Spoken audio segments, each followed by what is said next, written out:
Salut à tous, j'espère que vous allez bien, que vous passez une très belle journée, nuit, soirée comme d'habitude, quel que soit le moment auquel vous regardez cette vidéo et bien sûr de très belles lectures. Pour ma part, je suis comme toujours bien évidemment très heureuse de vous retrouver aujourd'hui sur la chaîne Booktube pour une nouvelle vidéo. Et pour cette vidéo aujourd'hui, pour essayer de remédier à ce petit souci luminosité, parce que dans les dernières vidéos c'était pas top du tout, ça arrêtait pas de bouger, j'ai choisi d'allumer la lumière même s'il est 13 h, qui fait plein jour, donc je croise les doigts, j'espère que ça changera quelque chose. Donc encore une fois je m'excuse et je suis vraiment désolée pour la luminosité changeante. J'essaye de m'adapter donc petit à petit avec la pièce, j'essaye de voir où c'est le plus lumineux. On fait avec les moyens du bord, on verra bien ce que ça donne. Bref, refermons tout de suite cette parenthèse pas intéressante du tout pour en venir au sujet d'aujourd'hui. Aujourd'hui je vous retrouve donc, comme vous l'aurez sûrement vu au titre, pour un update lecture. Et ça y est, enfin, je vous parle de livres que j'ai lus récemment ces dernières semaines.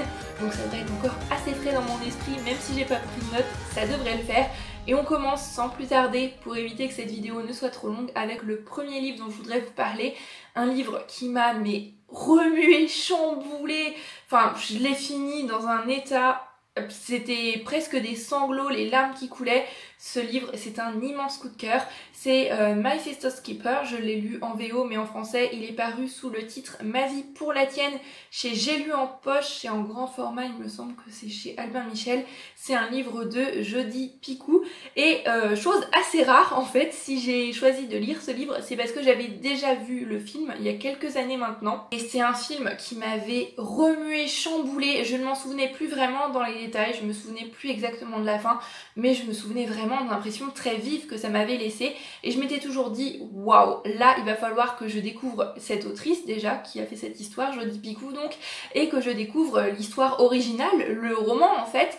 Mais je me sentais pas vraiment prête parce que ça a été tellement une vague d'émotions. Je me dis bon, pour l'instant, je laisse passer un petit peu de temps et l'occasion s'est présentée de le découvrir en plus dans sa langue originale. Donc comme je l'ai dit en début d'année, j'ai vraiment envie de lire plus en anglais, donc je suis très contente d'avoir fait cette lecture-là en anglais.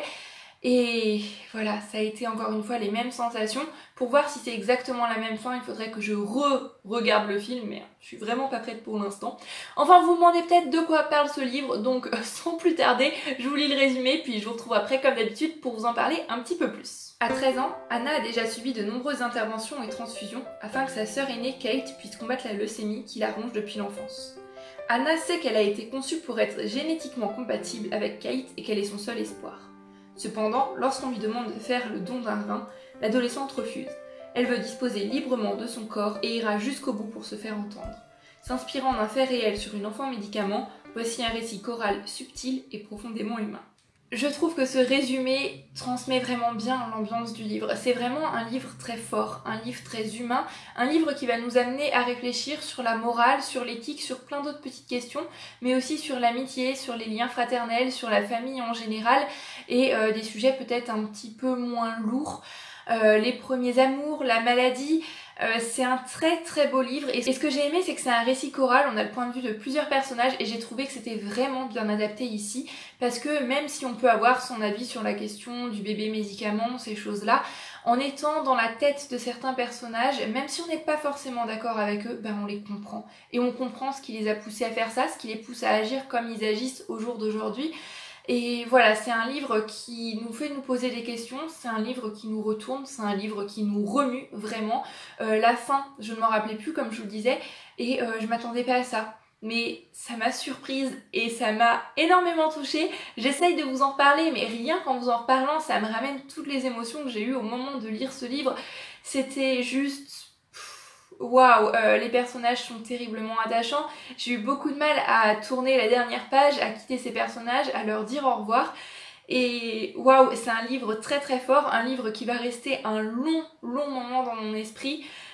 Pour le niveau d'anglais, c'est vrai qu'il y a des termes assez précis, des termes médicaux, des petites choses comme ça. Donc en plus de ça, il est assez long, donc c'est pas forcément le livre que je vous recommanderais spécialement pour commencer à lire en anglais. Mais de toute manière, il est paru en français, donc je vous invite chaudement à découvrir cette histoire. Parce que même si à certains moments, c'est vrai qu'il faut être bien accroché, ben, ça vaut le coup et c'est un livre qui mérite vraiment d'être découvert et un livre que beaucoup de personnes devraient lire.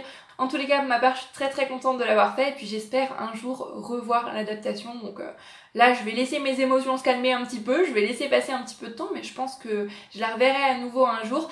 Et ça m'a surtout donné envie, bien évidemment, de lire d'autres livres de Jodi Picoult, puisque bien sûr, s'ils sont tous comme ça, s'ils sont tous avec ce même degré d'intensité, des sujets aussi importants, lourds, et puis même, j'avais jamais lu aucun livre qui parle de ce sujet, j'en savais pas grand chose, et j'ai trouvé que c'était très intéressant. On voit que l'autrice s'est pas mal documentée. Voilà, on en apprend un petit peu plus au sujet de la loi, en tous les cas, aux États-Unis à ce niveau-là. Et voilà, j'ai appris quelques petites choses, et puis ça fait toujours vraiment plaisir. Et si les autres livres de cette autrice sont comme ça, bah, il est vraiment fort possible que Jodi Picoult rentre dans la liste de ces auteurs dont j'ai envie de lire tous les livres. En tous les cas, j'en lirai d'autres, ça c'est sûr et certain, et j'espère que ce sera même très bientôt.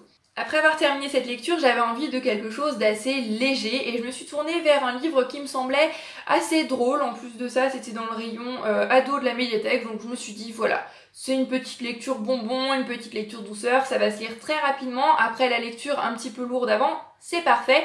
Et c'est comme ça que j'ai découvert une saga dont je suis tombée amoureuse. Encore une fois, on enchaîne avec un autre coup de cœur. Et je pense que tous ces coups de cœur ces derniers temps, c'est ce qui m'a donné aussi vraiment envie de revenir sur la chaîne.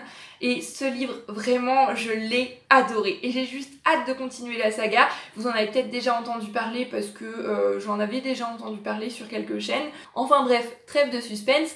Ce livre, c'est Sauveur et Fils. Donc là, c'est la saison 1. C'est de Marie-Aude Muraille, paru aux éditions L'École des Loisirs. Voilà, la 4e de couverture, son petit hamster avec sa petite baignoire, ça me semblait un livre tout léger, sans prise de tête, bonbon, avec pas mal d'humour. Et finalement, même s'il y avait de ça, ben c'est bien plus profond. Je vous lis la 4e et puis on se retrouve après. Quand on s'appelle Sauveur, comment ne pas se sentir prédestiné à sauver le monde entier?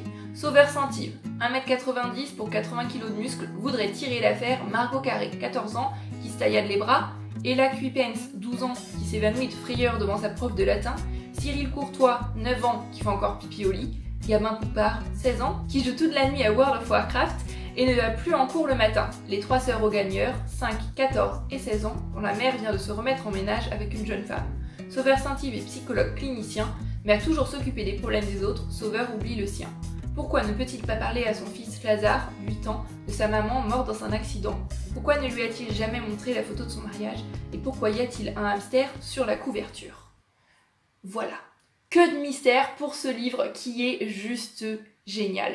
Comme je le disais, je m'attendais à un livre un petit peu bonbon, un peu réconfortant, avec pas mal d'humour, et on retrouve ça dans ce livre avec des personnages terriblement attachants. Dès les premières pages, j'ai été transportée dans l'univers de Marie-Aude Muraille, j'ai été transportée dans la vie de Sauveur. Mais sous ces couverts humoristiques, sous cette super couverture avec un petit hamster, eh bien on va parler de sujets vraiment plus lourds, plus profonds, avec justesse, délicatesse et puis un petit trait d'humour. Vous vous doutez des sujets peut-être au vu de la 4e de couverture, et il y en a encore bien d'autres, puisque bien sûr notre personnage principal, Sauveur Saint-Yves, est psychologue clinicien et que l'on va suivre certains de ses patients lors de leur consultation. On se doute bien que il va y avoir des sujets pas forcément toujours très gais à évoquer, et il y a quand même une petite touche de mystère dans ce livre. Le fils de Sauveur est terriblement attachant aussi. Je vous en dis pas plus bien évidemment pour ne pas vous spoiler, mais ce premier tome a juste complètement su me charmer. Je l'ai adoré, tout simplement. Il y a des moments où j'ai ri aux éclats, des moments où j'ai clairement eu la chair de poule, d'autres moments où il y avait la petite touche de suspense, et puis d'autres où j'avais les larmes qui commençaient à arriver aux yeux. C'est aussi un livre qui m'a fait voyager, qui m'a fait sentir le sable, le soleil, la fête, les Antilles. Pareil là-dessus, je vous en dis pas plus pour ne pas vous spoiler, mais ça a été un voyage dans tous les sens du terme. C'est un livre vraiment doudou, tout en traitant de sujets importants, donc ça c'est toujours le genre de livre que j'aime, le genre de livre qui me plaît. Et après, Ma vie pour la tienne, c'est vraiment passé tout seul comme un petit bonbon, et je pense bien évidemment continuer la saga très prochainement, et je vais savourer chacun des tomes. Celui-ci, je l'ai dévoré en une journée. Une fois commencé, j'avais énormément de mal à le reposer. Et en plus de ça, avec ce livre, ça m'a permis de découvrir la plume de l'autrice Marie-Aude Muraille, dont j'avais entendu pas mal de bons avis. Donc là, ça se confirme, et puis je pense lire d'autres livres de cette autrice. En tous les cas, vous le savez maintenant, au moins la suite de la saga. Si vous ne l'avez jamais lu, si vous en avez jamais entendu parler, vraiment, je vous recommande, foncez, c'est génial. Le soleil arrive, l'été va bientôt commencer à s'installer. Il me semble qu'au moment où je vous tourne cette vidéo, c'est dans 7-8 jours, quelque chose comme ça. Il y a quelques temps, j'avais déjà repris les petites séances de bronzage, et donc quand je suis allée à la médiathèque emprunter mes livres, je suis tombée sur celui-ci, Les 4 saisons de l'été de Grégoire Delacour, paru aux éditions J.C. Lattès, sorti il y a quelques années maintenant il me semble. Et voilà, j'aime bien lire mes livres en fonction des saisons. Quand je suis tombée sur cette couverture, sur ce titre, je me suis dit que c'était l'occasion de le prendre, l'occasion de le découvrir. De Grégoire Delacour, je n'avais lu pour l'instant que La liste de mes envies, que j'avais assez bien aimé. Celui-ci est un peu plus épais, mais vraiment c'est écrit très gros, les chapitres sont vraiment très courts. Je me suis dit pourquoi pas retenter, pourquoi pas lire un nouveau livre de Grégoire Delacour, donc je vous lis tout de suite la 4e de couverture. Cet été-là, Cabrel chantait hors saison et tout le monde chantait Cabrel. Cet été-là, sur la plage du Touquet, les corps se dévoilaient, les cœurs s'emballaient. Cet été-là, sur les dunes immenses, se jouaient les destinées amoureuses de 4 couples à l'âge des 4 saisons d'une vie. L'été est-il toujours fatal aux histoires d'amour? Bouleversant et solaire, ce nouveau roman de Grégoire Delacour retrace la trajectoire de nos blessures intimes et nos élans les plus fous. Voilà, c'est tout ce qu'en dit la 4e de couverture et je pense que je vais pas m'étaler vraiment très longtemps sur ce livre-ci parce que j'ai oublié pas mal de choses, même si ça fait quelques semaines que je l'ai lu. Il m'a pas marqué plus que ça, mais c'était une très belle lecture quand même. On suit plusieurs personnages à plusieurs stades de vie différents. Il y a des adolescents, des personnes qui sont dans la trentaine, ensuite il y a un couple un petit peu plus âgé. Il y a 4 couples de personnages il me semble. Voilà, c'est un petit peu flou comme je vous le disais, mais j'essaye de faire au mieux. Et j'ai bien aimé leur histoire, j'ai bien aimé retrouver le style, retrouver la plume de Grégoire Delacour, pleine de délicatesse, pleine de poésie qui bien sûr assume transporter. Comme je vous disais, en plus de ça, les chapitres sont très courts, c'est écrit très gros. J'ai dévoré ce livre en 1 ou 2 journées il me semble. J'ai passé un bon moment de lecture et j'ai beaucoup aimé la manière dont toutes les histoires se regroupent à la fin. C'est vraiment un très bel hommage rendu à l'amour, aux sentiments amoureux.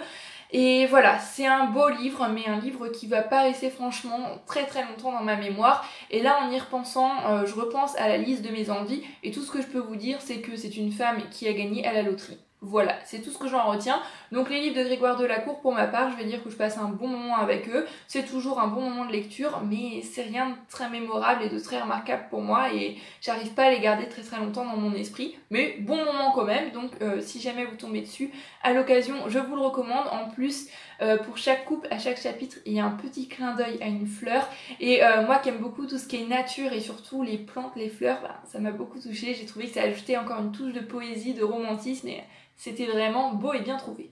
Et on va terminer cette vidéo qui n'est pas trop longue je pense, donc c'est plutôt chouette avec le dernier livre dont je voudrais vous parler. Je pense que je vais passer assez rapidement dessus parce que honnêtement c'est peut-être la 3e ou 4e fois que je lis ce livre, mais ça fonctionne quand même à tous les coups. Enfin bref, ce livre c'est PS I Love You de Cécilia Ahern, paru ici aux éditions J'ai lu. Quand on trouve l'âme sœur, on croit que le bonheur sera éternel.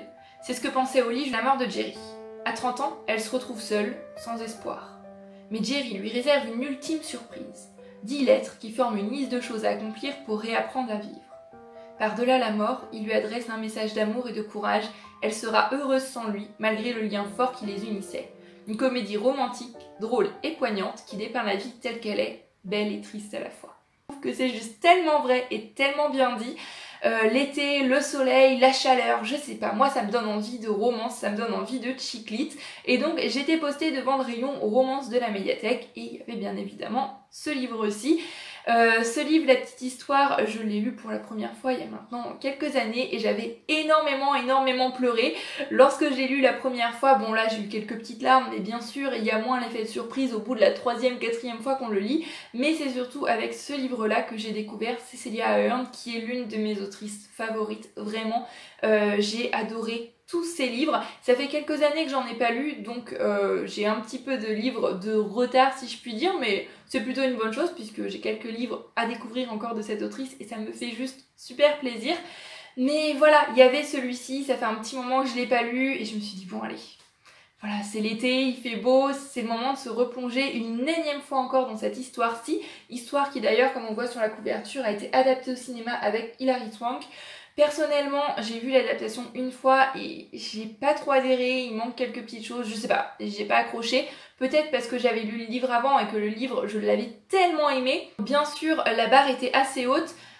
Enfin, c'était génial, ce livre, c'est c'est drôle, c'est frais, c'est léger, encore une fois, de l'humour tout en parlant de sujets lourds, importants. C'est vraiment le combo pour moi qui me plaît à tous les coups, qui fonctionne à tous les coups. Et là, la 4e fois encore, ça n'a pas fait défaut. Bien évidemment, ça fonctionne toujours.